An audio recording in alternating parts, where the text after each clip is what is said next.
Muy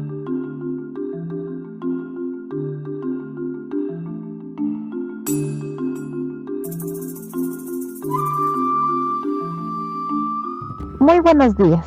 El Ministerio de Educación les da la cordial bienvenida al evento de capacitación técnica. Saludamos a quienes nos acompañan en esta mañana. Paulina Cadena, Directora Nacional de Bachillerato. Cristian Cobos, Coordinador de Educación Zonal 6. Queridos docentes, público en general, gracias por su presencia y participación. Invitamos al Coordinador de Educación Zonal 6, Cristian Cobos, quien realizará las palabras de bienvenida a este evento. Lo escuchamos.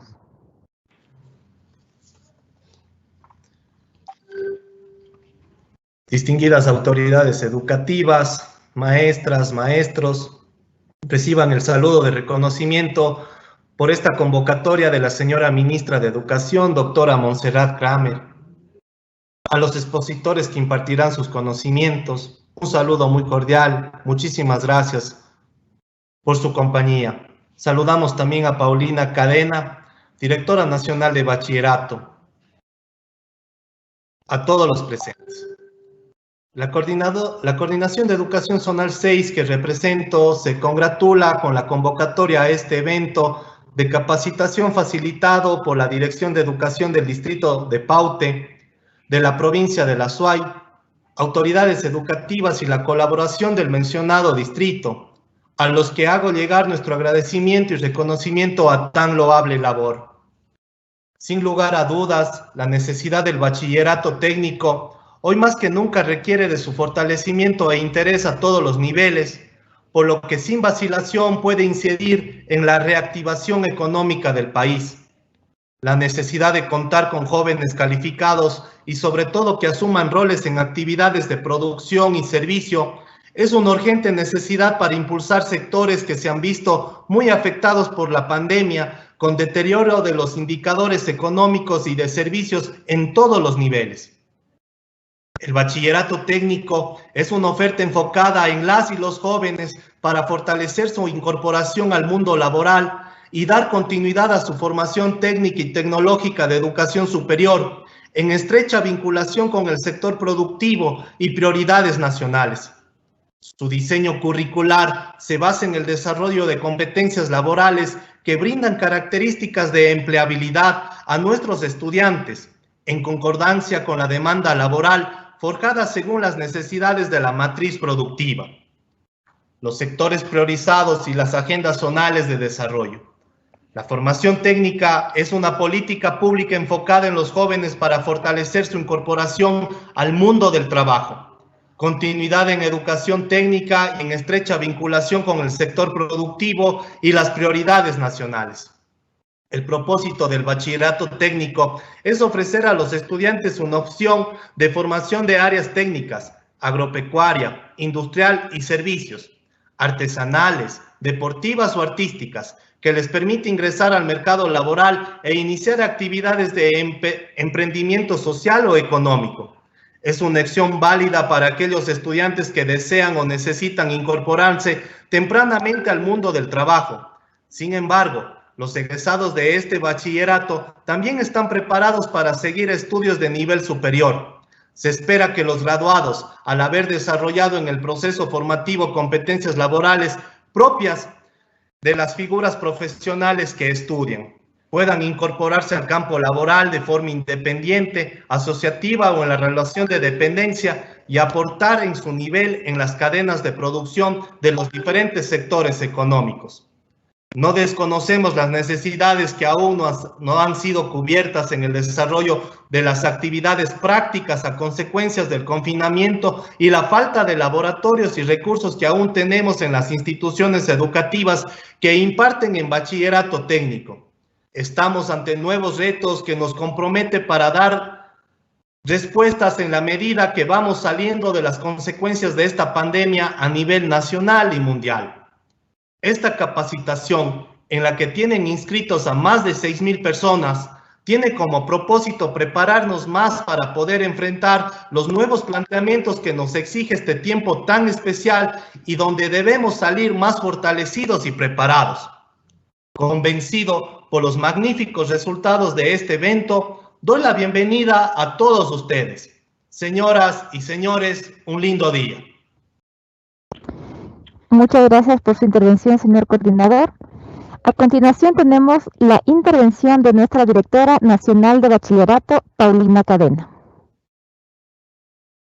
Buen día con todos y todas, estimados docentes, queridas autoridades de las ofertas, de los colegios que ofertan el bachillerato técnico, señor coordinador, y a quienes también con su aporte, con su conocimiento van a compartir estos días con nuestros docentes. Para nosotros, una satisfacción poder respaldar la gestión, la iniciativa que han tenido los propios docentes en este caso de la Coordinación Zonal 6 del Distrito Paute, que viendo la necesidad de sus compañeros en la expectativa de poder compartir y de poder mejorar los procesos de planificación y de formación que imparten hacia los estudiantes, dieron paso y dieron nacimiento a este proceso de capacitación que hoy inicia. En nombre de la ministra, de la señora subsecretaria Tamara Espinosa, para nosotros es muy satisfactorio. Hasta la fecha tenemos más de 6,000 docentes que están inscritos. Entonces, más de 6,000 docentes y autoridades están participando de este proceso, lo que da cuenta del interés, de la necesidad de mejorar este proceso formativo. La crisis, la pandemia para nosotros, en el caso de la oferta de educación técnica, ha sido un gran desafío, un gran reto, pero ahí han estado los docentes para sostenerlo, porque gracias a ellas seguimos sosteniendo. Todavía nos faltan muchas brechas por cerrar. Nuestros estudiantes no necesariamente son los que tienen de primera línea el acceso a conectividad, pero el ministerio se ha empeñado en seguir avanzando y en seguir trabajando para que cada vez esta brecha se cierre. Yo espero de corazón que todos estos conocimientos les aporten, nos permitan seguir mejorando y demostrando que la educación técnica realmente es una oferta que brinda oportunidades de vida, no solo en el mundo del trabajo, que no es una educación de segunda, que también les permite a quienes puedan acceder a un proceso formativo en nivel superior. Las ofertas en el nivel tecnológico están abiertas para todos y todas. Hay que conocerlas, creo que también hay un tema que nos falta difundir, pero con el apoyo de ustedes, de los docentes, esto se va a lograr. Pedirles que aprovechemos, que por favor todas las inquietudes, todas las expectativas que tengan nos las hagan conocer. Esto es el primer paso, espero yo. Creo que, para nosotros sobrepasó las expectativas. Tener más de 6,000 inscritos realmente ha sido una satisfacción. Muchas gracias a todos y todas, y aquí estamos para seguirles apoyando. Gracias. Muchas gracias, directora, por sus palabras. Con esto damos paso al inicio de la jornada. La primera exposición de hoy está a cargo de Mónica Bustamante, quien tiene 15 años de experiencia en procesos educativos con énfasis en educación superior. Trabajó en políticas públicas y articulación de redes de aprendizaje, manejo y experiencia en formación y evaluación por competencias. Trabajó en distintos sistemas educativos en América Latina. Además, cuenta con 18 años de experiencia en procesos de ciencia y sociedad. Trabajó en comunidades de aprendizaje y consolidación de redes políticas pública y gobierno abierto. Mónica nos hablará sobre metodologías para la educación técnica. Adelante, Mónica, y que tengan una excelente jornada de trabajo. Mucha suerte. Aprovecha. Hasta luego. Mónica, no la escuchamos, tiene su micrófono apagado. Muchísimas gracias a las autoridades, a Eugenia Beatriz, a Paola, a nuestro coordinador. Mil gracias por esas palabras de bienvenida. Bueno, entonces vamos a empezar esta primera charla. Es para mí un gusto compartir con ustedes este proceso. Quiero contarles, para empezar, que nosotros somos un grupo de personas que estamos vinculados con metodologías del área técnica desde hace, como contaban, más de 18 años. Somos un equipo que ha trabajado por más de 20 años en procesos de apropiación y construcción de mundo. Entonces, es muy importante para mí compartir este proceso con ustedes como parte de esa experiencia colectiva que hemos tenido. Un grupo completamente interdisciplinario. Como contaba ahora en la presentación, hemos estado en distintos países colaborando con distintas redes, en especial, digamos, en América Latina, con Argentina, Uruguay, Colombia, Ecuador, algunos espacios en Bolivia, con algunas articulaciones en Chile, digamos, distintos procesos que nos han llevado hoy a esta propuesta. La idea entonces es precisamente compartir con ustedes estas metodologías y esta propuesta que se ha venido ejecutando y ya diseñando por, como les decía, yo creo que ya consolidada unos 15 años. Muy importante que nos enfocamos en esta construcción de mundo. Encontramos que los procesos de inserción laboral, los procesos de construcción de empoderamiento productivo, los procesos de consolidación de la inclusión en servicios, en procesos económicos en general, son relevantes en la medida en que nosotros también somos conscientes de los procesos que estamos construyendo para construir mundo. No le apostamos solamente a una inserción a un proceso productivo y laboral per se, sino a una inserción a un proceso productivo consciente, capaz de transformar la comunidad y el entorno donde está pasando ese proceso, capaz de construir mundo con el otro, capaz de pensar en esa articulación con un mundo sostenible, consciente, armónico, y enfocado en la contextualización. Entonces, esta idea de contextualizar el saber, de saber exactamente dónde estamos, cuáles son nuestros intereses, de hacernos cargo de esta producción de mundo, es fundamental en este proceso. Entonces, bueno, una construcción de un hábitat laboral donde se aprende haciendo, pero también donde no solo se aprende un oficio, sino se aprende una construcción de mundo. Proceso donde somos Homo faber y Homo sapiens. ¿De dónde partimos? Entonces, digamos que empezamos a mirar que hay un montón de procesos en América Latina y en el mundo que están articulados con estos sistemas de educación técnica y empezamos a ver qué era lo importante. Digamos que priorizamos algunos conceptos básicos que es fundamental tener en cuenta y que hacen que nos empecemos a cuestionar, ¿no? Entonces, digamos que lo primero que hicimos fue empezar a recoger estas inquietudes que emergían en América Latina. La primera inquietud nace de ese diálogo de las formas de producción y culturas locales con esa proyección global. Hay una necesidad por reconocer esa contextualización, sobre todo de nuestros países latinoamericanos, y saber cómo articularnos entre esas formas de producción, esos saberes culturales y locales que además son fundamentales en nuestro proceso identitario y de construcción de sentido y en esas proyecciones globales. Encontrar ese equilibrio se volvió un elemento fundamental en este proceso de comprensión. Había también una preocupación por el desenvolvimiento humano sostenible, este pensar en que estamos inmersos en un mundo del cual hacemos parte, en el cual tenemos que construir, crecer, reconocer y buscar su sustentabilidad, hace uno de los ejes fundamentales de esta apuesta. Ahí también recogimos de las redes y de los procesos una importancia de un diálogo sobre el diseño orientado al contexto. En muchas ocasiones nos encontramos con en las investigaciones con procesos donde se hacen emprendimientos, donde se hacen proyectos de infraestructura gigantes, donde se hacen procesos de inclusión tecnológica que en realidad para el contexto donde se ejecutan no tiene sentido. Va uno a ver y en realidad pues para esa comunidad ese proyecto no es relevante o no cumple con las necesidades que en realidad la comunidad ha priorizado.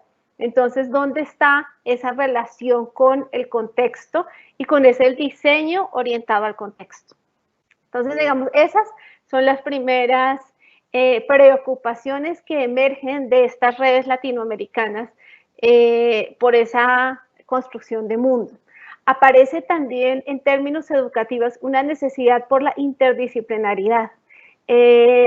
Ser conscientes en el énfasis del planteamiento y la solución de problemas en esa apropiación del ejercicio técnico, laboral y tecnológico.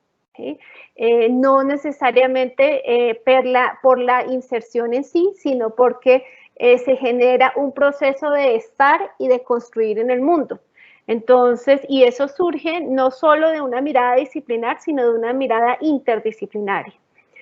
A los aportes que como sistema educativo y como seres dentro de ese sistema de educación podemos hacer a la resolución de problemas en contextos regionales. Cómo estamos aportando para cambiar y construir nuestro sistema vital, nuestro sistema social.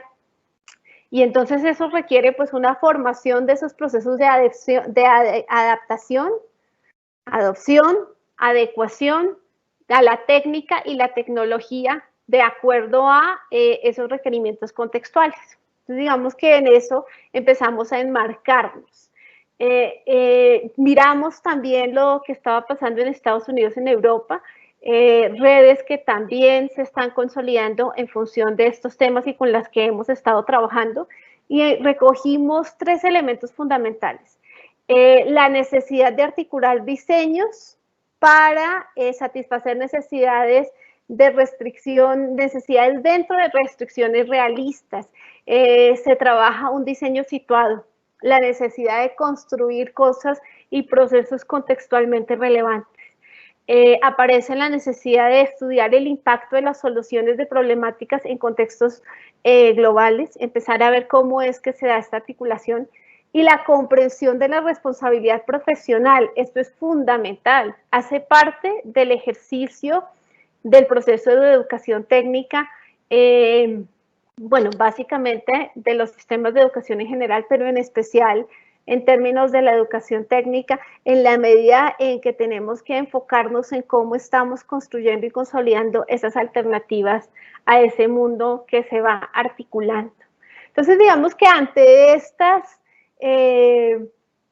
necesidades, intereses, preocupaciones que estaban emergiendo a nivel mundial, empezamos en redes a articularnos y a plantear distintas soluciones. Identificamos en la propuesta del constructivismo y en particular la investigación, acción participativa, una forma de empezar a articular estas necesidades con el contexto educativo. Entonces, digamos que trabajamos muchísimo los procesos de identificación y formulación de problemas, ese diseño de esa solución o apropiación de esos problemas, pero en función de los procesos participativos.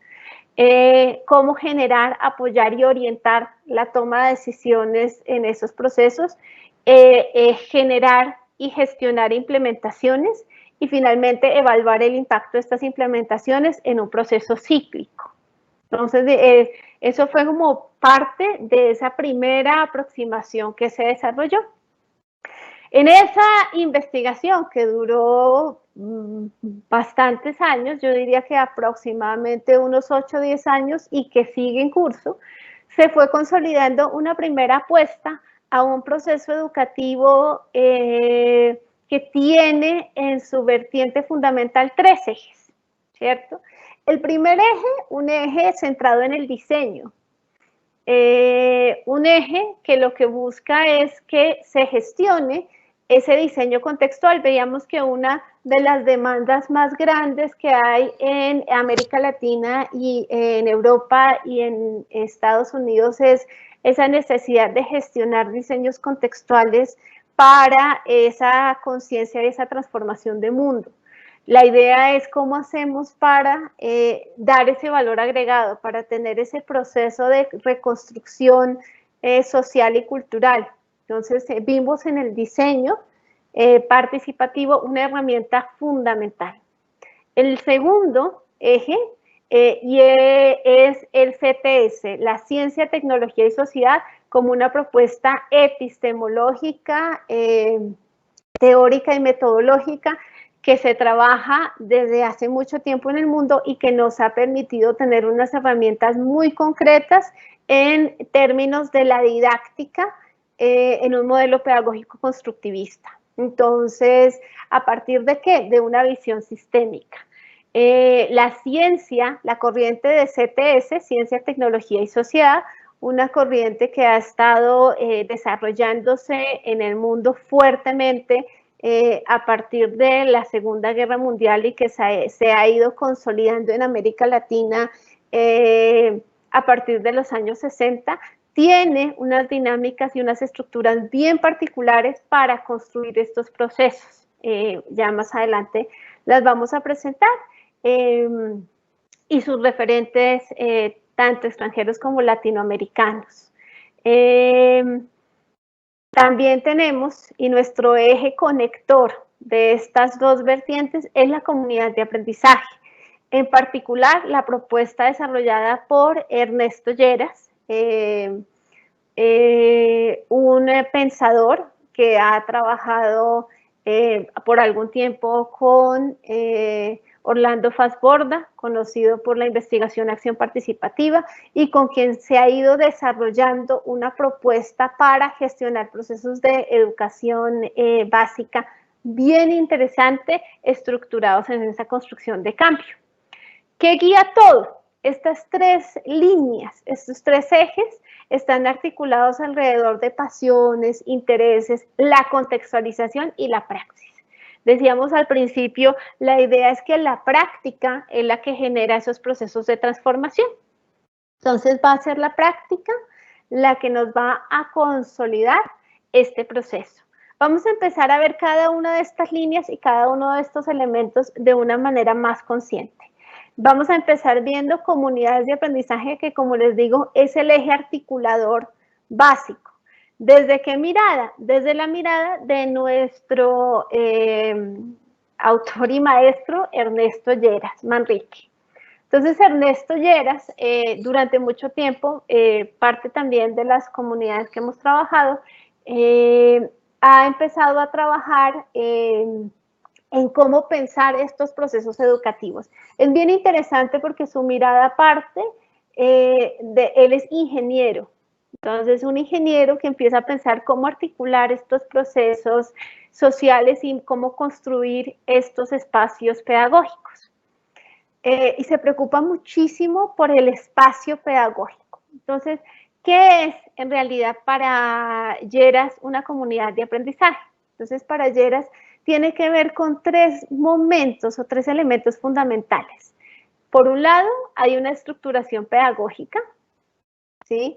Por un segundo momento, o en una segunda instancia, hay una estructura o estructuras de producción que tienen que ser reconocidas, y hay estructuras políticas o participativas que tienen que ver con procesos de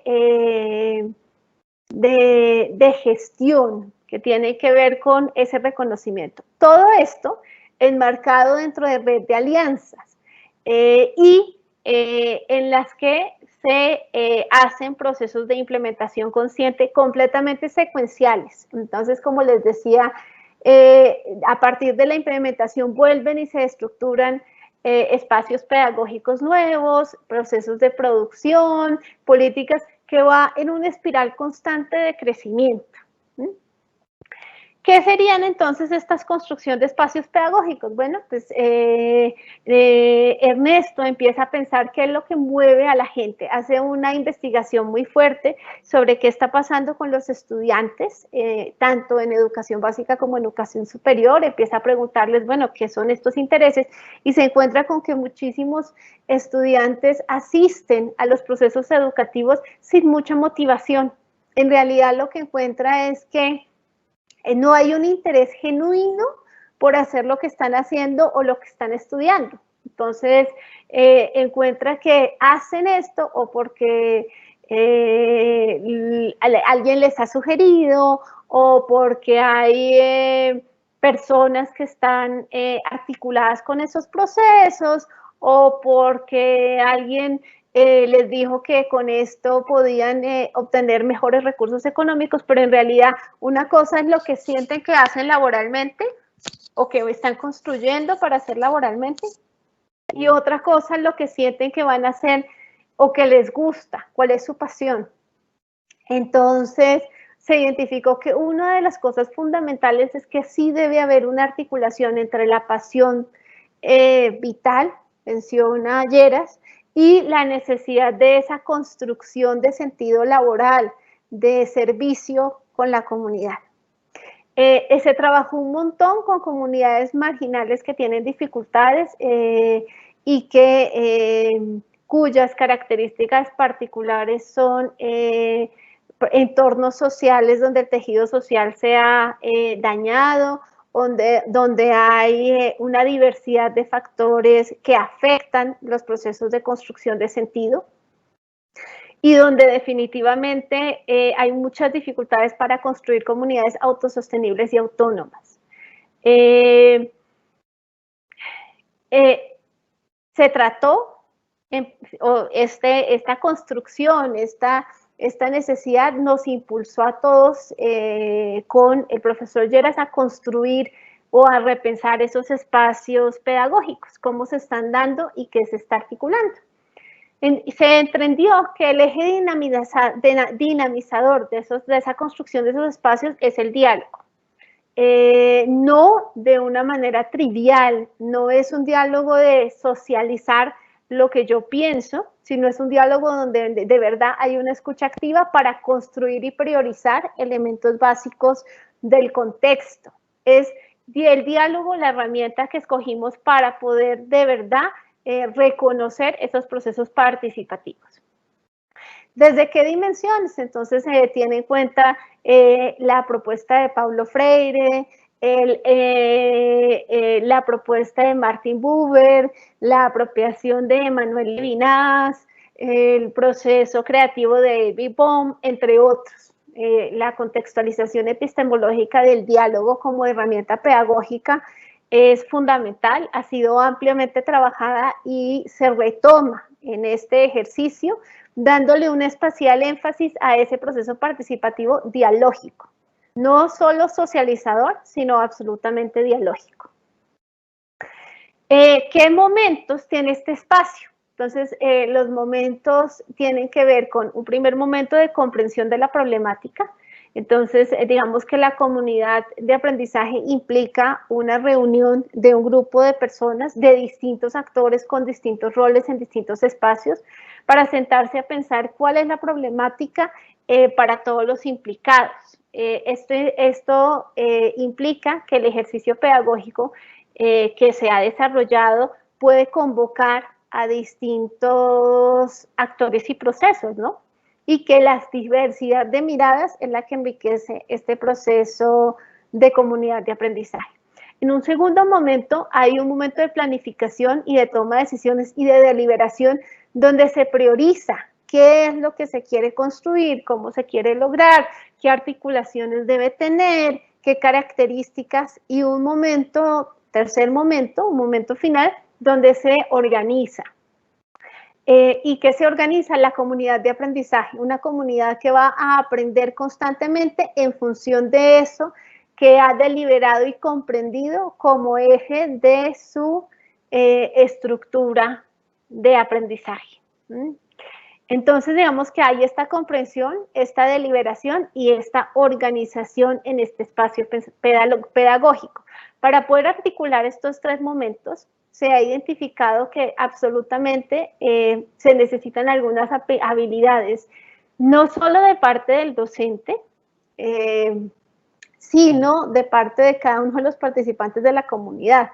Recuerden que se trabaja con otros espacios de jerarquía, entonces es necesario en una comunicación un poco más horizontal que haya esta relación con y estas capacidades de cada uno de los actores involucrados.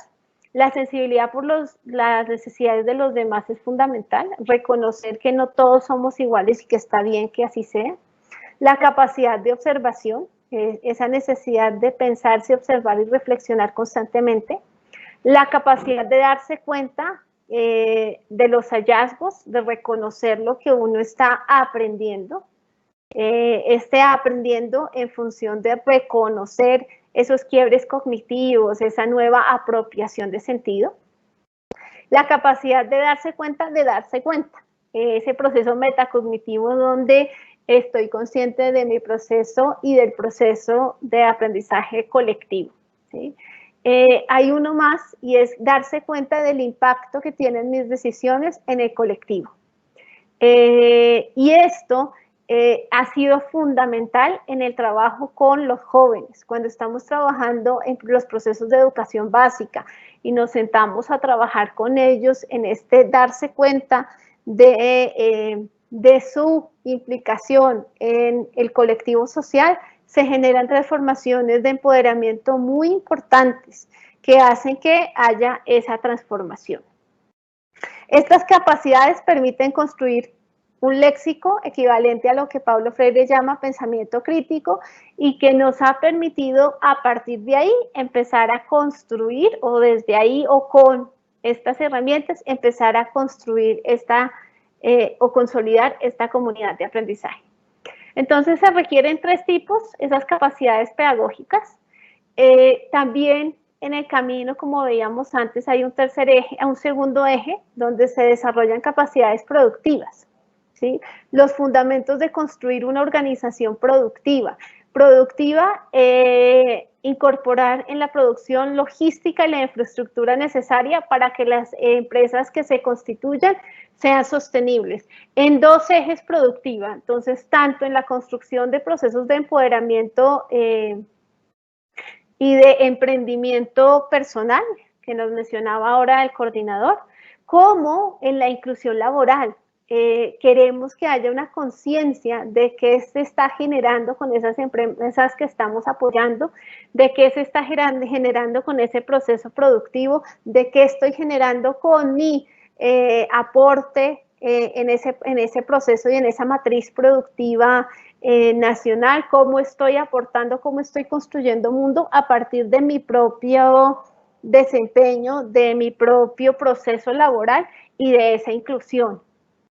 Y esto se puede hacer también a través de distintos ejes, tanto el proceso de empoderamiento colectivo para la construcción de nuevos ofertas y espacios de producción, como la incorporación de los procesos de producción en sistemas o en empresas ya constituidas. Entonces, digamos que en ambos espacios es posible generar una organización consciente. También está este tercer elemento, la capacidad política, la capacidad de autogestión. En este caso es de procesos de participación, no enfocada en un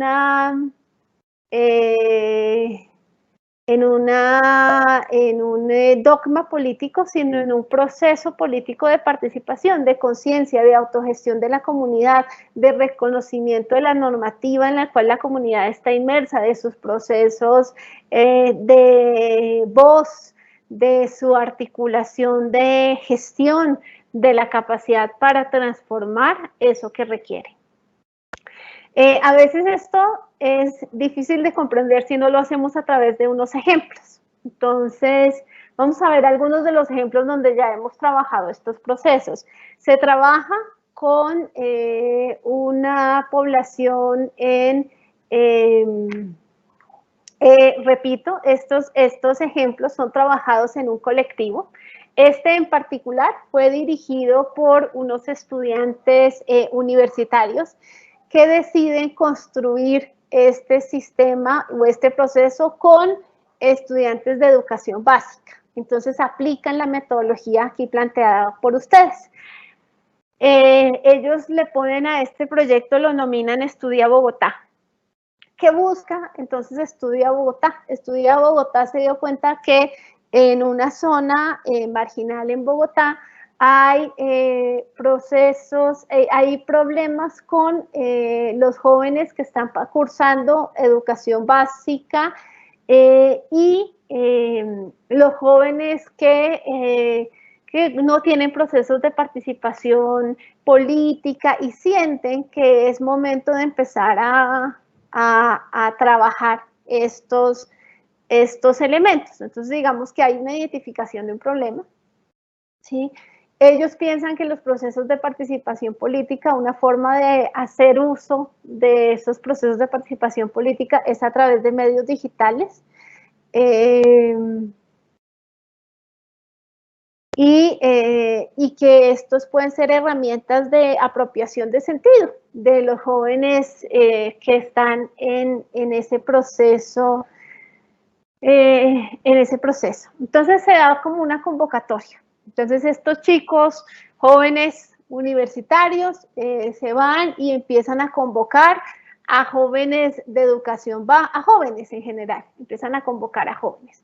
Convocan a jóvenes que están en educación básica y empieza a inscribirse un montón de gente. Entonces empieza a inscribirse en el proceso actores que no están en profesores que están en educación básica, no solo se inscribieron los alumnos, se empieza a inscribir gente que está en ONGs, organizaciones no gubernamentales que están trabajando con jóvenes, empieza a inscribirse gente que trabaja con jóvenes pero que tiene capacidades diferentes y que busca procesos de inclusión, empieza a inscribirse toda la gente que creía que a través de los procesos de participación o de podían cambiar su comunidad, empiezan a inscribirse. Entonces hay un bagamen de actores que empiezan a inscribirse en este proceso, en este espacio pedagógico.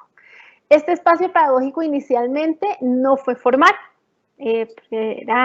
y lo que se hace es que se convoca a distintos actores para generar alianzas. Entonces se generan alianzas con colegios, con universidades, con organizaciones para que se dieran espacios donde estas personas que querían este proceso de capacitación se pudieran incluir. El proceso de capacitación no es un proceso de capacitación ajeno, sino participativo. ¿No? Entonces empieza a emerger ahí estas necesidades que están teniendo la comunidad de jóvenes, que repito, no son solo los jóvenes, sino toda la comunidad que trabaja en función de los jóvenes y sus formas de participación de mayor impacto. Y se empiezan a construir con ellos estas herramientas. Se trabaja diseño, se trabaja herramientas de ciencia, tecnología y sociedad, se trabajan a través de y en la construcción de la comunidad de aprendizaje, procesos de apropiación, se trabaja economía solidaria, se trabajan distintas herramientas que fueron emergiendo en las necesidades que ellos tenían. ¿Qué tuvimos al final? Tuvimos en total 7 procesos de emprendimiento. Los jóvenes en distintas construcciones comunitarias y en distintos procesos solidarios montaron sus propias construcciones y procesos de empoderamiento. ¿De qué índole? De distinto índole, ¿sí? Desde procesos artísticos hasta gestión del conocimiento. Tuvimos también 3 procesos de control social, entonces 3 mecanismos o 3 ejes de procesos de control social, y tuvimos también algunos procesos de inclusión laboral fuertes en términos de sentido y de construcción de sentido. Se generó en cada uno de los jóvenes un proceso que permitía que conectaran sus pasiones vitales con ese espacio de desempeño laboral en el que querían estar, tanto de manera independiente como de manera colectiva. Y no solo como un espacio para pasar hojas de vida, sino como un espacio para transformar el mundo. Los que se desarrollaron o desempeñaron en la inclusión laboral en empresas particulares fueron capaces de generar innovación en esas empresas de una forma muy marcada y generar contextos de construcción de sentido bien importantes, es decir, no solo se incluyeron, sino se incluyeron transformando esos contextos laborales. Hay un segundo ejemplo, y es que se trabajó también una persona partícipe de estos procesos pedagógicos que desarrollamos.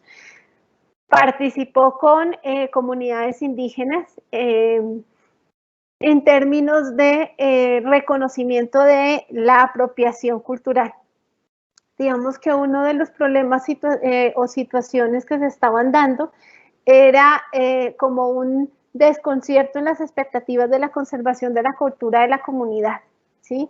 Entonces, en función de eso, y un resquebrajamiento del tejido social muy fuerte.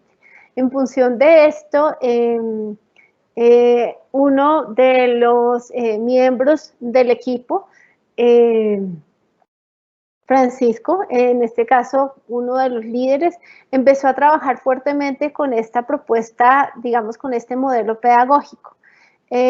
Muy importante, ya hemos estado trabajando y articulando mucho con la Universidad de Sussex en Inglaterra en términos de que, y viene por eso este ejemplo acá, es muy importante que los diseños y los procesos de apropiación vayan de abajo hacia arriba, no de arriba hacia abajo.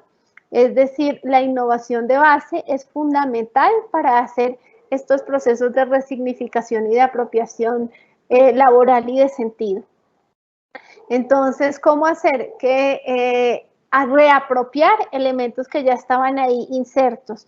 Muchas veces nos encontramos con espacios que han sido puestos en una comunidad y que muchas veces no tienen sentido. Este proyecto en particular trató de resignificar eso a partir de la reconstrucción y contextualización de elementos que se tenían, pero en función de las necesidades de la comunidad.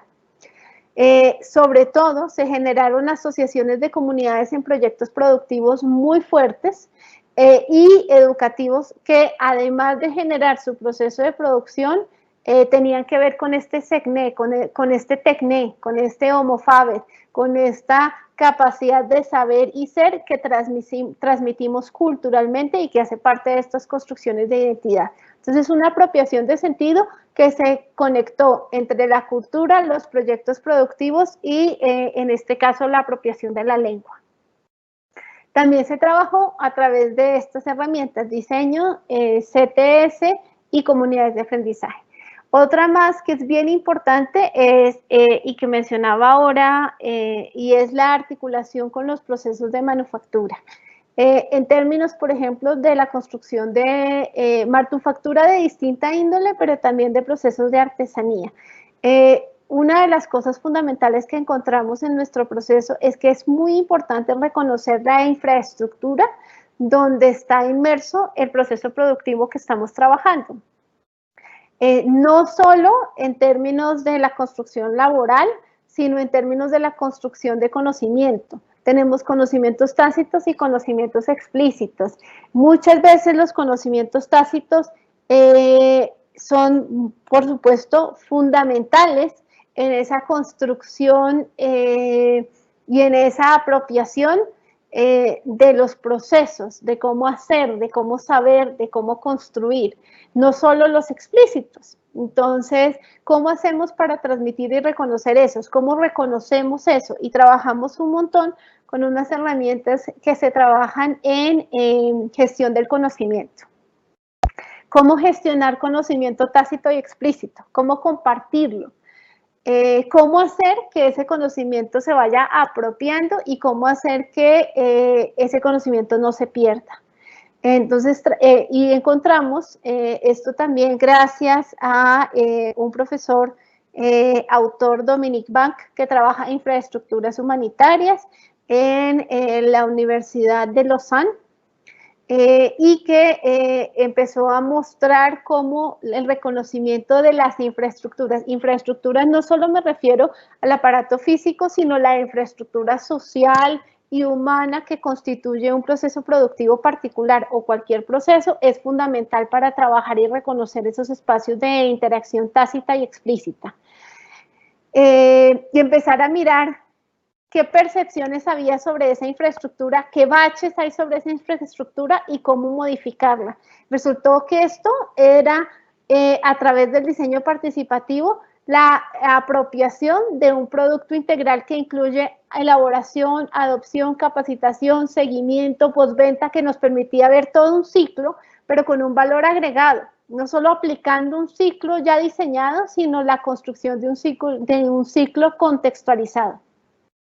Y en realidad esto permitía tanto que los chicos que se hacían procesos de inclusión laboral pudieran proponer de manera innovadora la gestión en esa infraestructura, como para que los chicos que estaban haciendo emprendimiento pudieran construir y reconocer los espacios de esa infraestructura de una manera más consciente y por tanto transformarla adecuadamente. Finalmente, porque pues es que casos hay muchos, traté de traer solo algunos para que ustedes pudieran ver cómo era que esto se construía. Hemos trabajado muchísimos emprendimientos digitales, uno de los cuales me gustaría reconocer porque además ha tenido mucha relevancia es Saberes. Saberes es un emprendimiento que emergió a partir de este proyecto. Ustedes ven que les he combinado distintas estrategias en estos ejemplos. De Saberes se hizo, los chicos empezaron a hacer el diseño del producto centrado en el artefacto. Entonces primero lo que pensaban era que había que construir un artefacto que supliera algunas necesidades, y poco a poco a través de la metodología se dieron cuenta que pues eso no tenía sentido y que no había una adecuada identificación de los procesos en los que estaban inmersos. Se redefinió eso a partir de un ciclo de diseño y apropiación de producto y con una planeación estratégica de interesamiento de actores, lo que ha llevado a que este emprendimiento sea uno muy exitoso, en particular en el proceso de libros digitales para educación básica en América Latina, con unos costos muchísimo más bajos de lo normal. Bueno, entonces ustedes dicen, bueno, pero exactamente cómo es este proceso pedagógico que ha generado esto. Ya tenemos la comunidad de aprendizaje, está una comunidad consolidada, y qué herramientas, qué propuestas, qué modelos son los que se están diseñando. Entonces, en términos del diseño participativo, se trabaja, y de la teoría de actor-red, se trabajan varios énfasis. Por un lado, se trabaja el diseño participativo de base, y se trabaja como un proceso articulado con la teoría de actor-red de Bruno Latour, que además hace parte de ese bagamen de análisis de ciencia, tecnología y sociedad.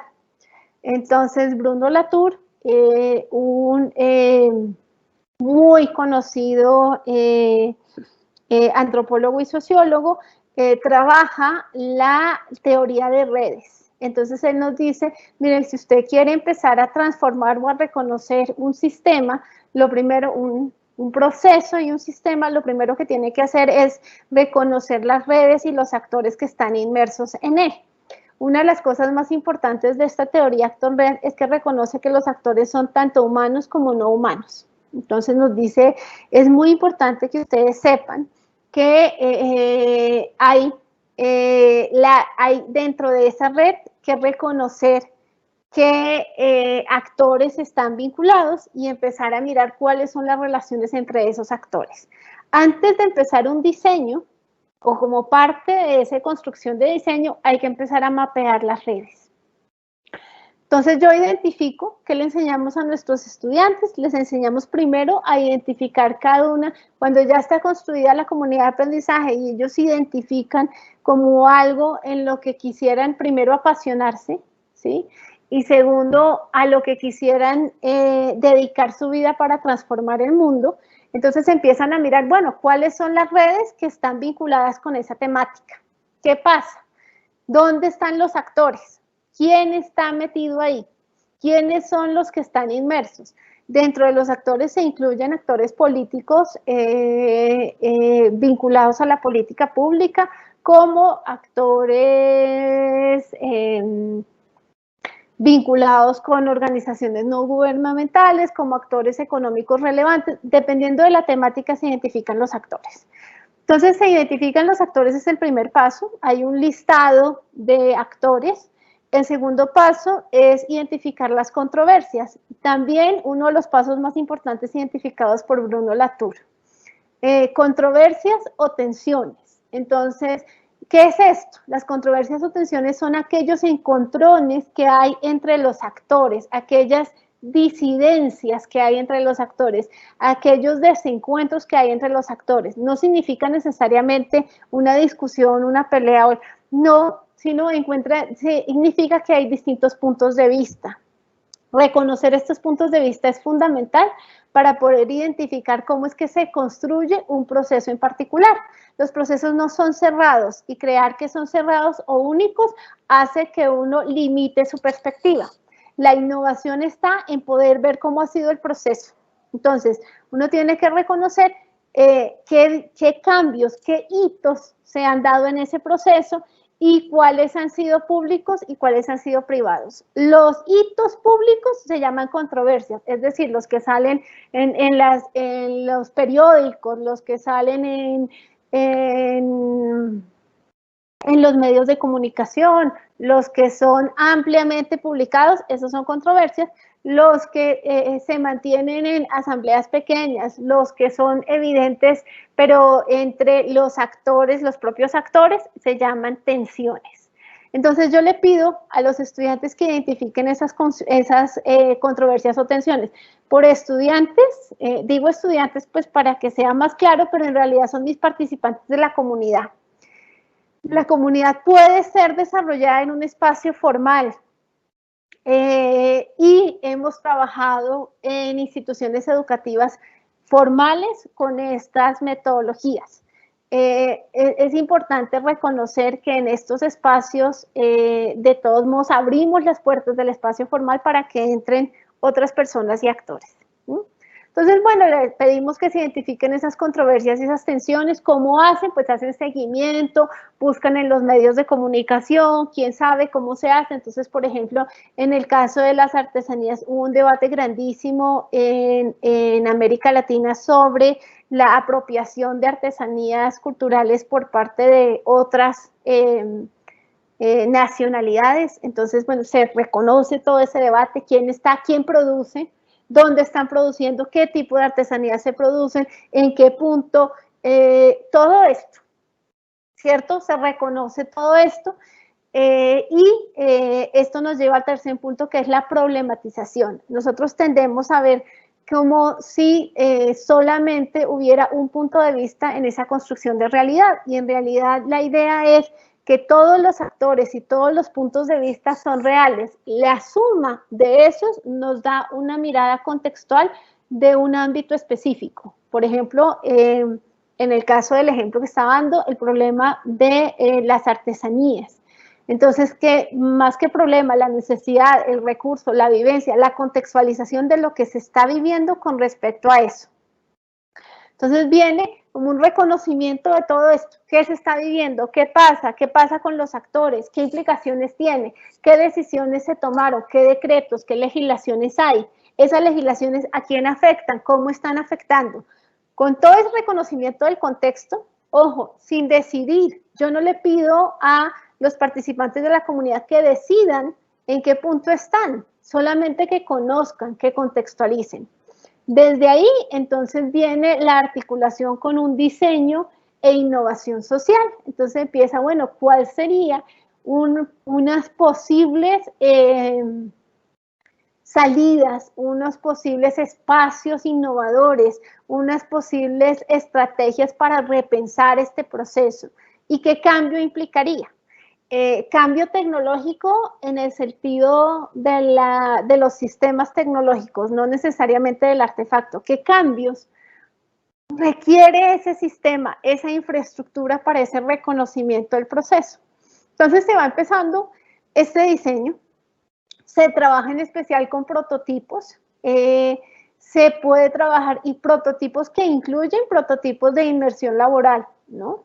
De roles, de reconocimiento del contexto, incluso no solo de procesos de emprendimiento, sino también de procesos de inclusión laboral. Incluso hay a veces análisis de los sistemas productivos en función de empresas, de cómo se están desarrollando y de cuál sería esa necesidad, controversia o articulación. Entonces, digamos, bueno, ¿qué diferencia hay o qué nos da esta articulación con el diseño? Esto no se hace a partir de casos simulados, bajo ningún contexto. Esto se hace a partir de casos reales. Entonces, ¿qué es lo más importante? El reconocimiento de la pasión y la articulación, ya sea con problemas, necesidades, recursos o procesos. No importa, no tiene que ser un problema. No tiene que ser una necesidad, puede ser un recurso, puede ser un proceso, pero es articulación con la pasión de lo que yo quiero hacer. Muy importante, y aquí está el primer eje que se articula con las comunidades de aprendizaje.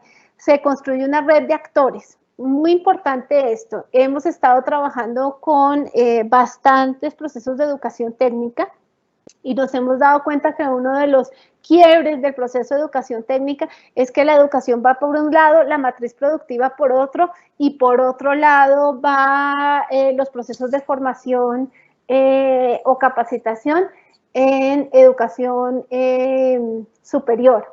Y no puede ser así. Entonces, ¿nosotros qué hacemos? Una vez está esto convocado, se han identificado los actores como vimos arriba, se identifican las redes, las invitamos. Entonces, el estudiante que quiere trabajar procesos de manufactura va, conoce las empresas, empieza a ver qué posibilidades hay, cómo se articulan las empresas, cómo está la legislación, cómo se construye, cómo funciona ese negocio, cómo está la capacidad de patrimonio, cómo se está articulando esa identidad. Empieza a pensar qué articulaciones posibles hay, pero invita a estos actores. El estudiante tiene la capacidad o el espacio o el grupo, porque no siempre es solo un estudiante, sino pueden ser grupos, o la persona interesada, el participante, empieza a convocar su propia comunidad de aprendizaje. Entonces, de una se vuelven varias y convoca. Entonces, por ejemplo, tuvimos estudiantes que se sentaron y convocaron a los grupos de gestión de artesanías nacionales, convocaron a procesos de legislación, convocaron a varias empresas y se sentaron todos a pensar cómo gestionar esta infraestructura o esta red. ¿Qué hacían? Y además ellos empiezan a estar inmersos en ese proceso. Las empresas, los sistemas de educación superior vinculados, los legisladores, las articulaciones en política y las instituciones a nivel nacional sí acuden, sí hay ese espacio, tanto cuando lo convocan los estudiantes como cuando los estudiantes van a espacios que ya están convocados, y eso permite que se vayan articulando. Entonces, a veces no es en una reunión suelta, a veces no son reuniones per se, aunque lo ideal es que sea. A veces el estudiante va conectándose con esos distintos actores y el estudiante se va volviendo el mediador. Y esta permite que de verdad en tiempo real se dé una articulación entre el proceso productivo, la matriz del proceso productivo y la inserción del estudiante en ese espacio. Es el reconocimiento de las controversias que permite procesos de innovación a partir de la base de la relación con los actores, no top-down, sino top-up, que es estos procesos de innovación social. Una contextualización más real, donde no hay solamente una simulación, sino hay un ejercicio real de inserción del estudiante. Y, por supuesto, como hablábamos al principio, y por eso empezamos con comunidades de aprendizaje, hay que generar un posicionamiento crítico del estudiante. Es muy importante que haya ahí ya una mirada ética clara de qué se está articulando y cómo. Después de ahí, al tiempo, tenemos herramientas ya para la consolidación de esos procesos. Y aquí viene la relación entre la técnica y la tecnología.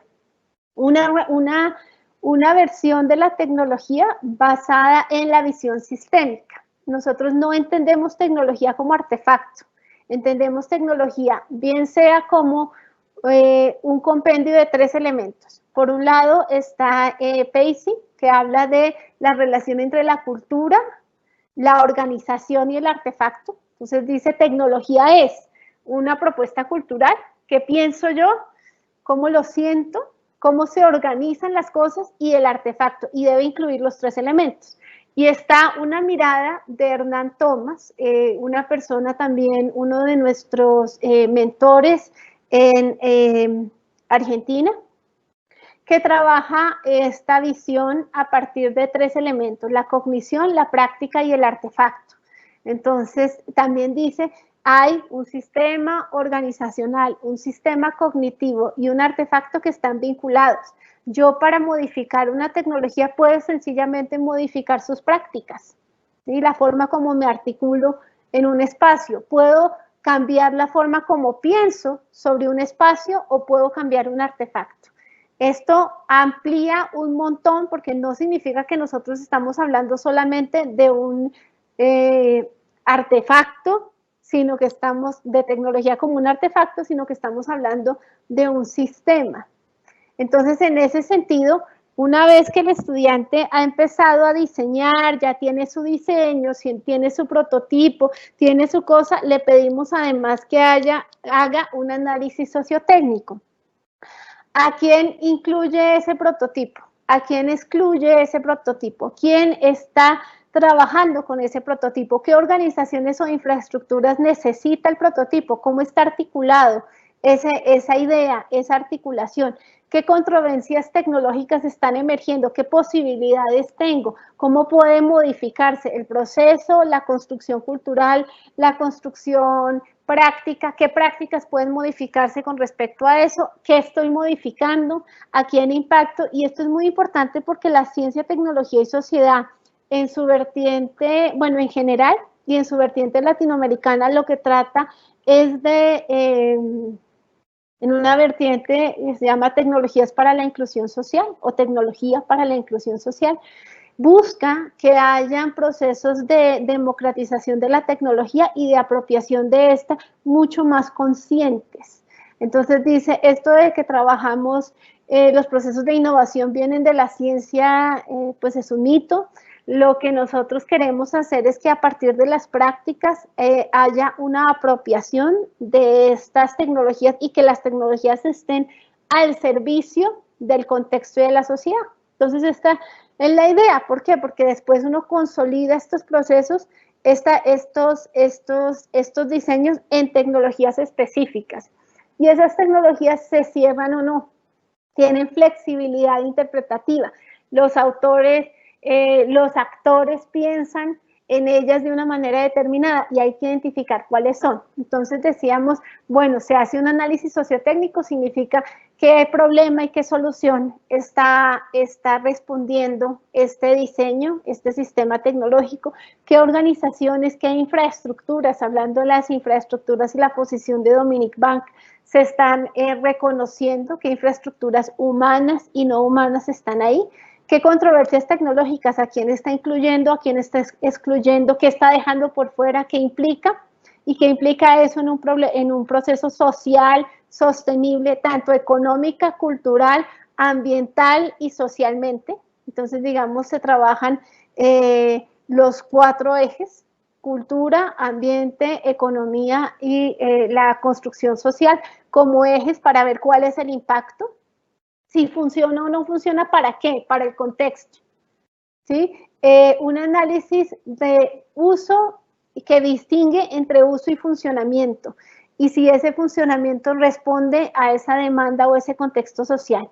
Y finalmente trabajamos muy fuertemente con esta inclusión social. ¿Cuáles son esos sistemas? ¿Cuál es ese valor agregado? ¿Cuál es ese sistema social donde estaría inmerso este proceso de apropiación tecnológica? Entonces, digamos que por lo general antes se usaban los contenidos de ciencia, tecnología y sociedad o en el currículo, ¿sí? Autores como López Cerezo lo mencionan, o se trabajaban asignaturas, especialmente en España se trabajaba y se empezó fuertemente con movimientos que trabajan CTS como asignaturas o como contenidos dentro de asignaturas, la relación entre ciencia, tecnología y sociedad, o era como un pretexto para estudiar la ciencia y la tecnología. En este caso se transforma y se vuelve una apuesta a esa construcción de mundo.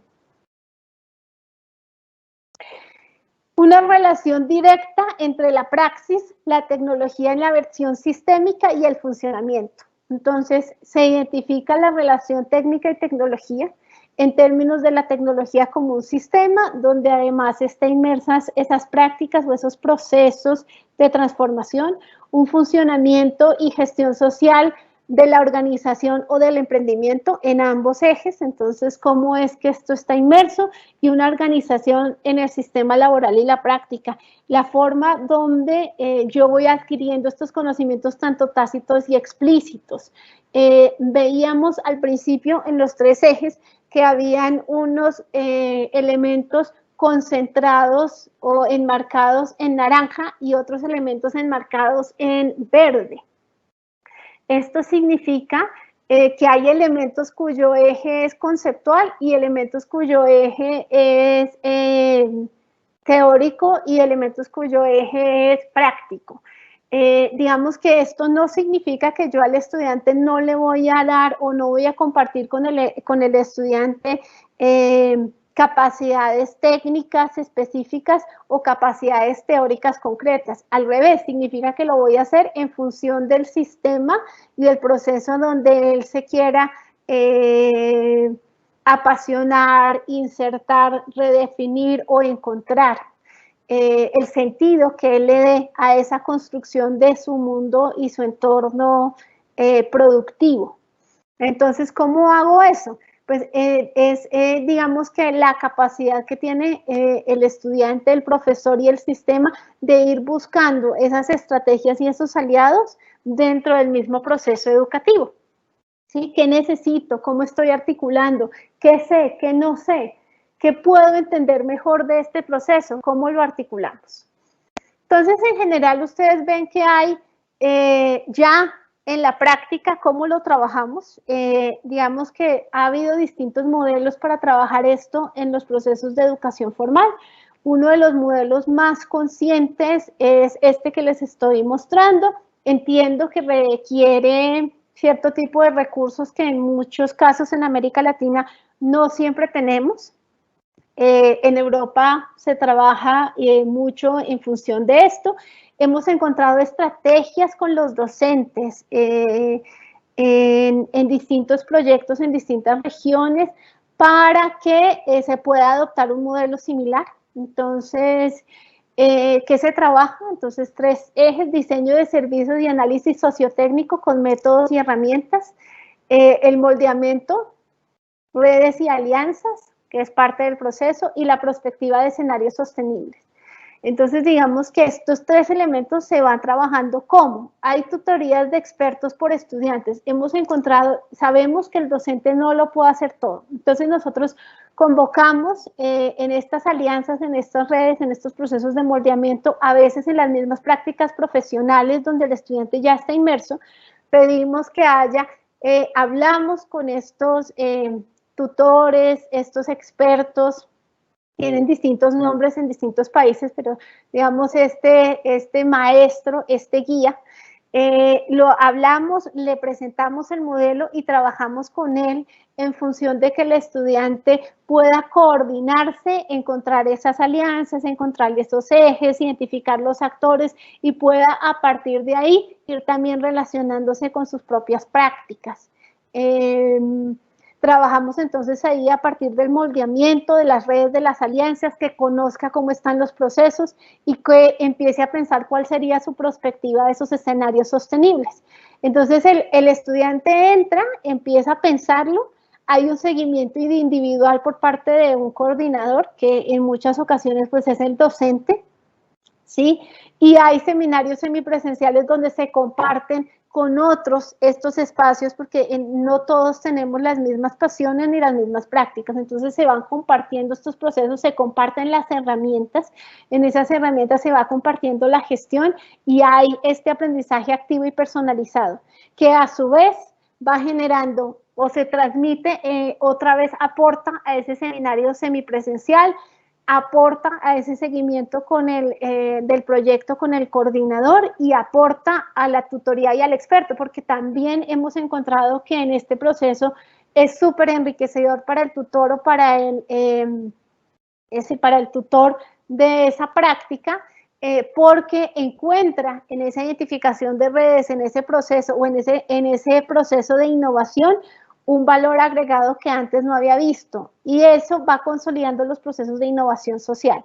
Entonces, hay estudiantes nuestros que han hecho este proceso, llegan donde el tutor experto y el tutor experto pues los quiere contratar o inmediatamente quiere que hagan asociaciones para cierto producto o donde el estudiante a través del reconocimiento de la infraestructura se ve inmerso en un sistema particular de trabajo. Es decir, por ejemplo, falta algo en la cadena de producción y el estudiante hace un emprendimiento para cubrirlo y ya tiene los aliados y los aliados que le van a permitir que ese proceso funcione. Hay un reconocimiento de los stakeholders que hace que ese proceso funcione. Entonces, digamos que esto ha generado de verdad un cambio en el contexto social enfocado en procesos de innovación. Ese diseño que nuestro estudiante piensa, que nuestro estudiante concibe a través de esa contextualización, ¡pum!, lo empodera y le da un valor agregado en el contexto laboral que él identifica como relevante.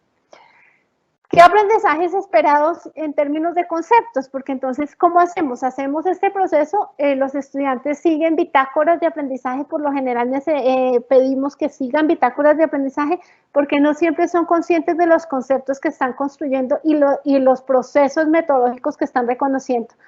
Cuando hacen la bitácora y al final reconocen ese proceso de la bitácora, entonces ya es más claro cómo se van articulando y reconocen su propio quiebre cognitivo, reconocen la diferencia y la articulación entre lo que sabían antes y lo que saben ahora, hay un proceso de reconocimiento de su método, hay una metacognición que además les permite después aplicarlo a otras temáticas, ¿no? Porque uno en la vida pues tiene muchos cambios y preparamos a nuestros estudiantes no solo para eso que han escogido inicialmente, sino que para también en otros espacios puedan generar esos procesos de innovación.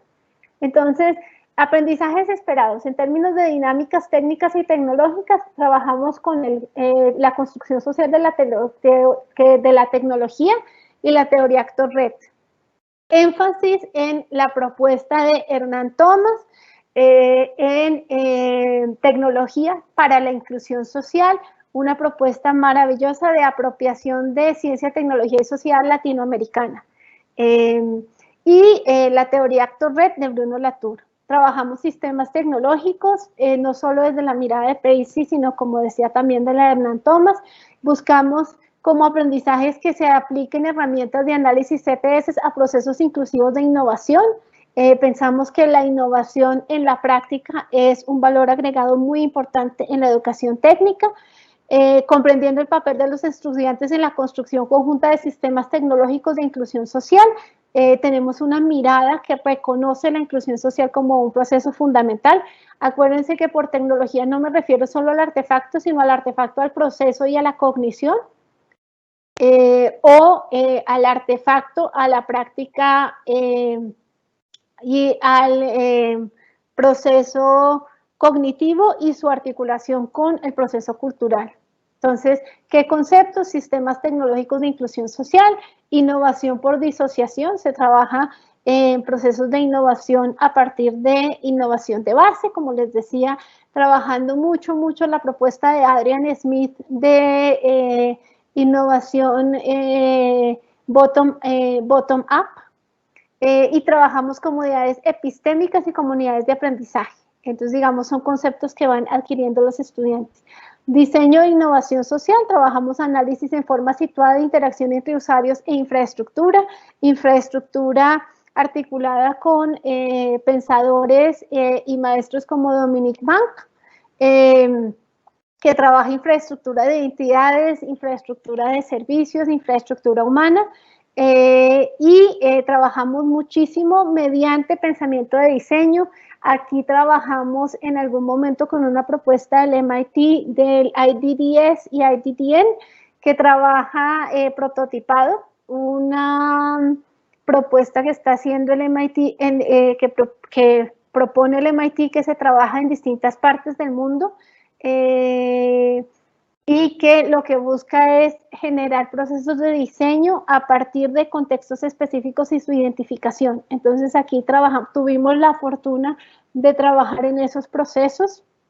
En particular yo tuve la fortuna de trabajar en esos procesos y de ahí hemos retomado algunas experticias como el blueprint, el prototipaje, el diseño de servicios y de procesos. También trabajando con distintas facultades y diseñadores que trabajan en diseño psicológico y positivo. Aprendizajes esperados en términos de la contextualización y la problematización, aquí reconociendo la perspectiva de Paulo Freire de pensamiento crítico, la ampliación de formas de abordaje de problemáticas, no necesariamente en términos de problemas, sino como les decía, recursos, necesidades, donde el proyecto de cada estudiante mediante el enfoque TESO, teoría de sistemas de organización, ese es un elemento bien importante, y comunidades de aprendizaje, y las dos articuladas por Ernesto Lleras, Ángel Gutiérrez, que están trabajando cómo construir esos sistemas. En TESO vamos a ver elementos como la misión, la visión y la articulación de identidades entre los actores y los procesos de educación dentro de las organizaciones. Lo que permite esto que les decía, de la exposición entre lo tácito y lo explícito. ¿Qué conceptos? Situaciones desestructuradas, modelo de sistemas viable y comunidades de aprendizaje. En el análisis sociotécnico, entonces, diseño basado en el enfoque actor-red sobre problemáticas relativas a movilidad y a los proyectos a los estudiantes, cómo se está articulando, qué pasa, cómo se dan los conceptos. De hecho, les enseñamos a hacer, en algunos casos, herramientas como grafos para el diseño de estos modelos y estos actores, que es fundamental. ¿Qué conceptos? Diseño de sistemas sociotécnicos y estrategias de movilización, cómo funcionar. Y trabajamos una cosa bien importante, que es el cambio tecnológico, esa prospección tecnológica y revisión de la práctica sobre el proyecto específico, el contexto o el artefacto. Y una prospección sociotécnica, cómo es, cómo sería, cómo será. La presentación, y una agencia, cómo es para volverlo real, y ya volvemos esto un concepto y un proceso articulado, contextualizado. ¿Cómo se vuelve real? Se vuelve real también a partir de esas alianzas y esas redes, ¿no? Ellos ya son los que articulan estos procesos. En términos de organización e infraestructura, un análisis de la infraestructura, el estudiante tiene la capacidad de hacerlo, un análisis de las redes de esa infraestructura para desarrollar la capacidad de dialogar y acompañar tanto a los diseñadores y técnicos como a los otros actores involucrados. ¿Qué conceptos? Red sociotécnica, dinámica de la infraestructura, encuadres, desbordamientos, totalidades parciales, oligro tópico, grupos preocupados o actores. Las controversias técnicas y tecnológicas, que son eje fundamental. La idea es que haya una apropiación crítica de los conceptos de la evaluación de los diseños y de los procesos desde una perspectiva sociotécnica. Hay una evaluación de impacto, un análisis de actores. Se trabaja muchísimo aquí la gobernanza y la gobernabilidad. Esto en términos de reconocer los contextos legales en los que está inmersos y las posibilidades de articulación dentro de esos contextos. La construcción, reflexión y apropiación, construir una reflexión crítica, ajustes sobre el proceso de aprendizaje alrededor del proyecto. Muy importante, hablábamos y Hernán Tomás hace, su grupo en la Universidad de Quilmes en Argentina, hace especial énfasis en cómo se apropian o se adecúan procesos tecnológicos. Es bien importante la diferencia entre adecuación y apropiación. Es muy importante reconocer cómo nosotros somos capaces de apropiar, transformar y redefinir en formas más contextualizadas. Para eso trabajamos distintas herramientas. Hay un canvas social que es muy importante para esto, digamos ya en términos didácticos. Trabajamos el diseño idealizado y trabajamos el arquetipo de actor, digamos, para ese tipo de conceptos en términos de esos aprendizajes esperados. En general, entonces, volvemos al diálogo, cómo el diálogo se incorpora a la construcción de mundo, elementos de intuición, emoción, empatía, más allá de la razón sujeta a fines y aprendizajes estratégicos. Lo que nosotros hemos construido aquí como equipo, como colectivo, como les digo, un colectivo interdisciplinario de muchos años, es la posibilidad de articular al estudiante con la matriz productiva, no solo a través del reconocimiento de sus prácticas, sino del reconocimiento del sistema general donde está inmerso, desde el contexto hasta el sistema técnico y tecnológico propio de ese contexto, para que a partir de sus pasiones se desarrolle en este proceso de inmersión. Hemos tenido muchísimas transformaciones, el proceso se ha desarrollado ya por más de 15 años que yo haya participado directamente en él, un poco más, por supuesto, antes de que yo entrara. Es un proceso que se ha desarrollado en muchas partes ya de América Latina y que ha generado espacios emancipatorios fuertes donde los estudiantes son capaces de definir no solo su inclusión laboral, sino su sentido en el mundo y su capacidad para transformarlo. Entonces, bueno, esta es como la propuesta que quería compartir con ustedes, que quería presentarles a ustedes en nombre de un gran grupo de colaboradores, de autores, de docentes. Todos los que aquí les he mencionado han estado participando activamente de este proceso. Ernesto Lleras, Hernán Tomás, Javier Jiménez, Ángel Gutiérrez, Belén Albornoz, un gran número de maravillosos profesionales que incluyen distintos países, Adrian Smith, Dominic Bank, y que han aportado a estos modelos y a estos procesos, y pues a quienes agradezco inmensamente. Me gustaría entonces ahora, no sé si un espacio para dialogar, responder algunas preguntas si algunos tienen, y pues muchas gracias por su atención. Bien, muchísimas gracias, Moniquita. Un abrazo de parte de la Coordinación Zonal 6. Muy excelente su participación. Ya están dentro del chat algunas preguntas en las que nos podría ayudar a los docentes en la siguiente pregunta. ¿Qué metodología se debería aplicar en la figura profesional de electromecánica automotriz? Pues precisamente nosotros hemos estado trabajando fuertemente con estas figuras. Como te decía, es un compendio. Entonces, ¿qué usamos? Usamos la propuesta metodológica de comunidades de aprendizaje. Sí hemos logrado articular procesos en electrónica automotriz. se estaba trabajando precisamente sobre todo con esas comunidades de aprendizaje donde el estudiante se inserta en esa red de actores, empieza ese trabajo práctico y a partir de ahí y de su proceso de diseño se empieza a articular con procesos laborales. Muy importante, en estos espacios nos ha funcionado redes nacionales e internacionales. Entonces, primero nacionales, pero también articularlos con redes internacionales que permitan esos procesos de producción técnica, tecnológica, contextualizados. Muchísimas gracias. La siguiente pregunta sería, ¿qué se puede hacer en cuanto a las empresas que existen alrededor de nuestras ciudades y no permiten la inclusión para que puedan realizar las prácticas y además las empresas no les gusta adaptarse a las 6 horas que los estudiantes trabajan en FCTs? ¿Qué se podría hacer? Pues mira, esto nos ha pasado en muchos países de América Latina, tienen mucha razón, es uno de los escollos con los que nos hemos encontrado, pero sí hemos buscado estrategias de negociación. Una de las, al principio, fue muy difícil articular estos actores y sí hay mucho, como mencionas tú, mucha, ¿cuál sería la palabra? Mucha dificultad para que haya esa apropiación al principio. Sin embargo, sí logramos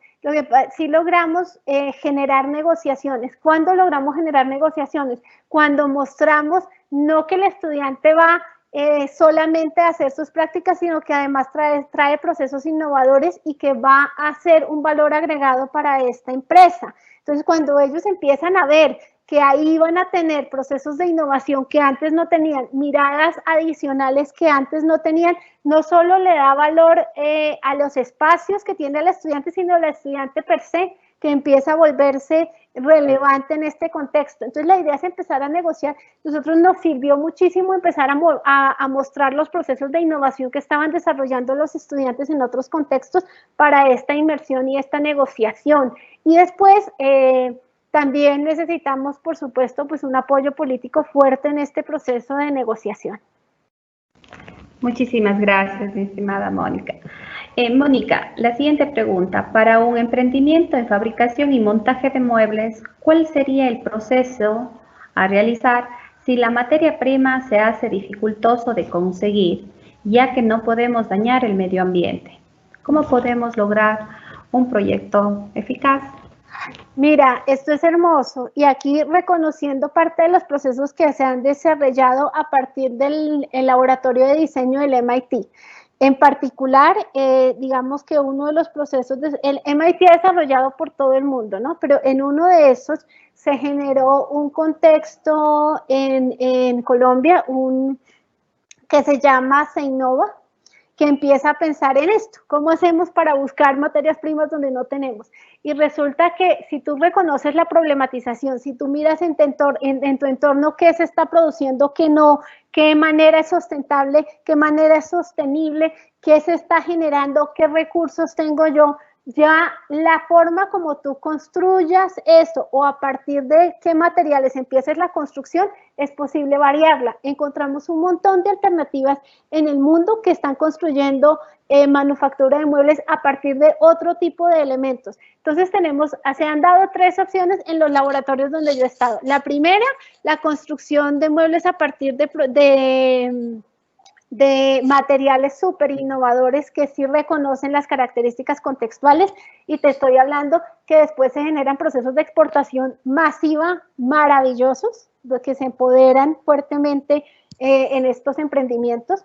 La segunda alternativa es hacer la gestión de recursos sostenibles y sustentables, y es decir, empezar a mirar la infraestructura, por eso miramos la infraestructura y la cadena productiva. Entonces, ¿en qué parte está ese espacio y cómo construir una cadena sustentable y sostenible? Ese es otro, y además mira que ahí se van abriendo espacios de empoderamiento del proceso productivo del estudiante en distinta índole, incluso hacerlo sostenible y sustentable ya es un espacio de emprendimiento. Y la tercera es empezar a articularse con otros procesos que ya están en camino de sustentabilidad y sostenibilidad. Y entonces esto ya implica, por ejemplo, el manejo de distintos tipos de recursos. Entonces, digamos que tenemos 3 alternativas que se han dado, digamos que he vivenciado o que he vivido y que tienen que ver con el reconocimiento de esa infraestructura. ¿Qué pasa? Si tú reconoces el contexto, reconoces la sostenibilidad, de pronto ya no tienes que hacer, hay muebles que no están necesariamente enfocados, hay unas empresas que se están encargando de hacer muebles de cartón, están incluso materiales para casas, se están trabajando de manera sustentable y sostenible. Entonces la idea es, si tú reconoces la infraestructura, ahí ya está tu innovación. Empieza a ver qué es lo que hay, cómo se construye lo que hay, y eso que hay lo podemos empezar a transformar y consolidar de una manera sostenible y sustentable. Bien, muchísimas gracias. Interesante la respuesta. Mónica, y bueno, hay muchísimas preguntas, además hay muchas felicitaciones por muchos docentes que te felicitan, pero otra de las preguntas es acerca de qué manera podemos vincular a los estudiantes a los proyectos productivos sabiendo que el MEC los ha prohibido dentro de las instituciones educativas. Bueno, lo que pasa es que sí necesitamos empezar, ¿ya? Entonces necesitamos empezar a dialogar, ¿no? Entonces necesitamos empezar a pensar en nuestros modelos, en nuestros procesos particulares. Necesitamos empezar a mirar cómo se están articulando, necesitamos empezar a debatir esto de una manera amplia. En muchos casos en América Latina hemos encontrado que esto se ha generado y entonces digamos que hay maneras de articularlo. Mi sugerencia particular, y digamos lo que hemos trabajado en América Latina, es suficiente trabajar sobre entornos simulados, digamos, para generar de verdad una apropiación laboral. Es importante que haya una inclusión real en los procesos educativos.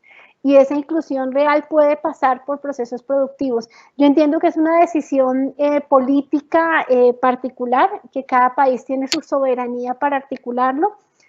La sugerencia es empezar a buscar con ese diálogo político y constructivo espacios donde se pueda empezar a pensar en esas inclusiones, con distintos limitantes, claro.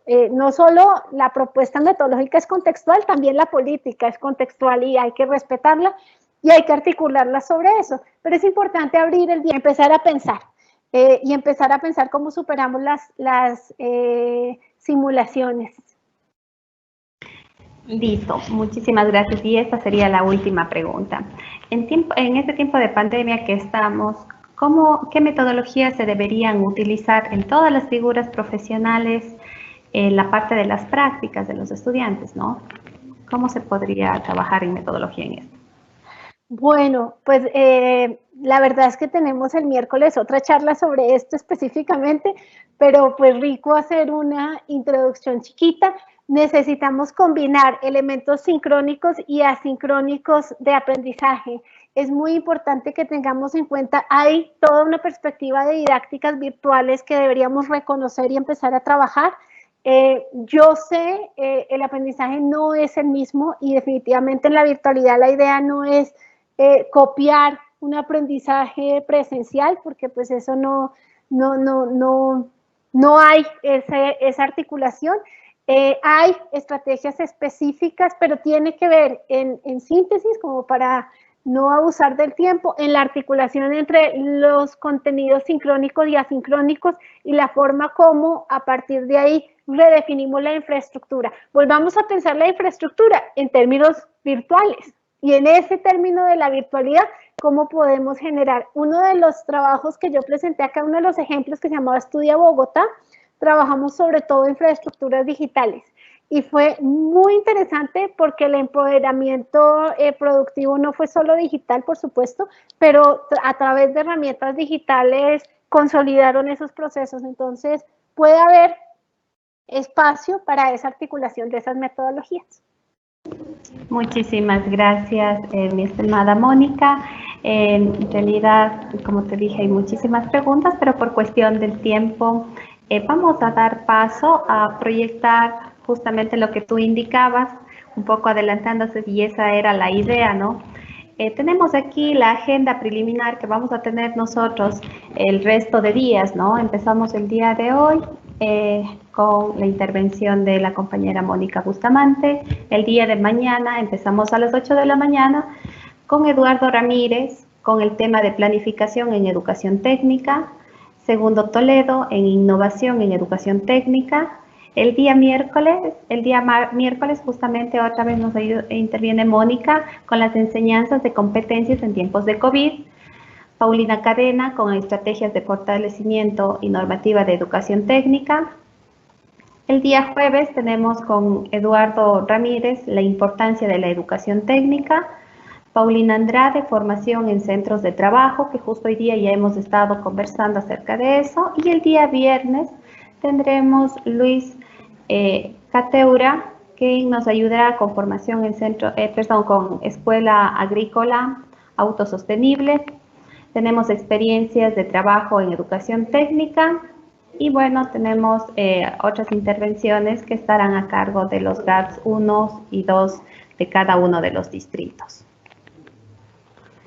Eso sería todo. No sé si es que ahora ingeniero Iván Jacome, quien va a dar respuesta al resto de las preguntas que también muchos docentes lo han venido realizando acerca de la parte de la asistencia, de inscripciones, cómo se va a manejar esta parte y sobre todo el material que acabó de ayudarnos Mónica, cómo vamos a difundirlo. Buenos días, estimadas autoridades, buenos días Mónica o estimada Joana. Sí, a todos las autoridades y docentes que se encuentran en este momento participando del proceso de capacitación, muy buenos días. Con respecto a las inquietudes que se han planteado en los diferentes mensajes, pues indicarle que de manera general la asistencia del día de hoy es relacionada, pues está validada por el registro que ustedes hicieron de inscripción. Para los siguientes 4 días vamos a editar ese mismo formulario para que usted pueda registrar su nombre, su número de cédula y el día del evento, ¿sí? Esa será la asistencia diaria que la habilitaremos media hora antes de las 8 y hasta las 10 pues termina la última exposición, ¿sí? Con respecto a la documentación, la BBOB está realizando la sistematización del evento. Y al final, pues al final del evento, la siguiente semana, les enviaremos a sus correos electrónicos todas las ponencias y el material que se ha generado en esta capacitación. Esa será la forma de hacerles llegar la información, pero una vez que termine el proceso de capacitación, ¿sí? Finalmente, el certificado pues también se hará llegar posteriormente a la finalización del evento, luego de que se contabilicen estas asistencias, como les habíamos indicado. La del día de hoy es de la inscripción que ustedes realizaron y los siguientes 4 días la realizaremos pues en función de las inscripciones que ustedes vayan realizando durante el evento, ¿sí? Creo que no nos queda nada más pendiente, estimada Mónica, su saludo final para terminar. Pues muchísimas gracias por haber compartido este espacio, por darme la oportunidad de compartir con ustedes este trabajo que hemos hecho. Me pongo a su entera disposición. Es para mí un honor poder exponer hoy el trabajo que ha realizado este maravilloso equipo de profesionales. De verdad los animo a que empecemos a soñarnos con un mundo donde los procesos productivos tienen que ver con las pasiones que ejercemos, porque ese es el camino para transformar nuestro contexto y nuestro mundo cada vez más y empezar a pensar estos procesos de inclusión, de innovación social desde la base que nos permiten transformar el contexto. Entonces, muchísimas gracias. Es un gusto compartir con ustedes, un honor, y quedo pues a su entera disposición. Gracias por la invitación. Muchas gracias, Mónica. Joana, por favor, para finalizar. Bien, muchísimas gracias a todos quienes han estado conectados. Esperamos que el resto de días también tengamos el mismo número de las personas que tenemos registradas dentro del formulario. Y muchísimas gracias, doctor ingeniero. Y Mónica, un gusto conocerle. Sí. También, estimada Mónica, Joana, muy amables, muchas gracias, agradeciendo a todos quienes participaron de este evento.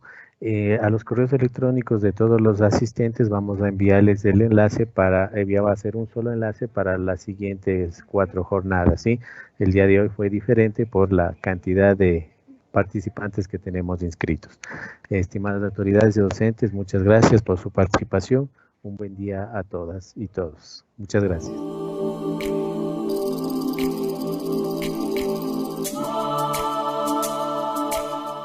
Sembramos futuro.